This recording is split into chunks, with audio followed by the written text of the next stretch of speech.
heaven and hell actually exist? I'm going to share with you my opinion. If you're new to my channel, I've had many privileges in this life, including having a fallen angel attached to me for 18 hours where I got to experience the lowest dimension of hell.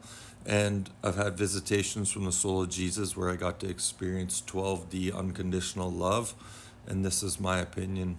I once said to this shaman, and it was kind of a trick question, I said, so I'm curious, tell me, do you believe in hell? And he said, no, hell doesn't exist. And I was like, okay, wait a sec, because this was someone I'd been working with for a while and respected his opinion. So I said, I know for a fact hell exists.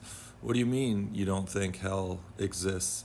And what he explained to me was that hell, a place where your soul's held for eternity, does not exist, as it's described in many religions. And I was like, yes, I understand that.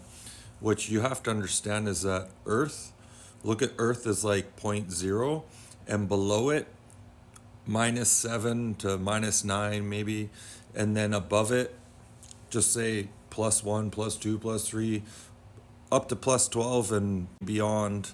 In every dimension, above and below, you have guides, because here on planet Earth, you have free will. So if you want to lower your vibration and go down and down and down, depending on how, gnarly you get, you're going to have different guides at every station. And the same thing when you elevate your consciousness, raise your vibration, the higher you go, you have different guides. And we have something that's called a highest guide, which you can fire, like I did. You need to understand when you die, what's going to happen. See, there's so many people, there's so many souls. I don't like categorizing everyone in the same box, but we're talking majority here. See, a lot of souls here, their first incarnation that they've ever had is here on planet Earth, and they can't evolve past it. Planet Earth is it's like a proving ground, okay? If you understood that planet Earth is in a reality that's just one pea in an Olympic-sized pool full of peas, and all these, not all of them, but the majority of these other peas are like a fucking real happy Disneyland. And in order to get to them, you have to evolve in this reality.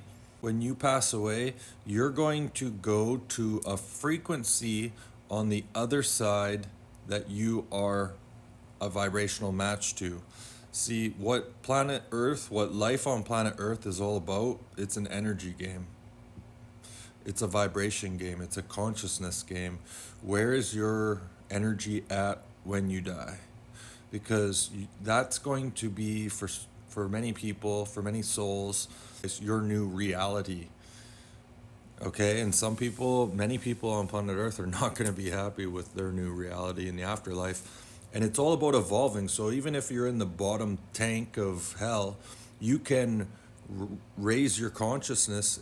In fact, some of the lowest demonic entities actually had to raise their vibration to come to planet Earth, if you can believe it or not. And on the flip side, the whole term fallen angels is kind of a, I don't know if I want to say touchy subject, or there's like hidden information or information about that people aren't aware of, which means basically any being, any starseed, light worker, earth angel, any high vibrational entity that came to planet Earth had to fall in vibration to come here. And so it's all an energy game. In any dimension, you can evolve. And then from there, in your next incarnation, you're going to have options available to you depending on where you find yourself. So does heaven and hell exist? Yes, it does. Is there such thing as hell where you're there for eternity? It could be if you never evolved, but you have the opportunity to evolve out of it. Some people believe heaven and hell is a state of mind, which I do believe it is, but as above, so below. What's going on in the physical is going on in the spiritual. So if you can experience a mental state, an emotional state of hell while you're down here on planet Earth, and you can also experience a mental and emotional state of being blissed out, like angelic heaven while you're down here, then you can also experience that in the afterlife. I want to say thanks to everyone who's liking and commenting and following along. I'm almost at 64,000 followers on TikTok. Greatly appreciate the support. My videos would not be getting out there if it wasn't your support. So big thank you, and we'll see you in the next one.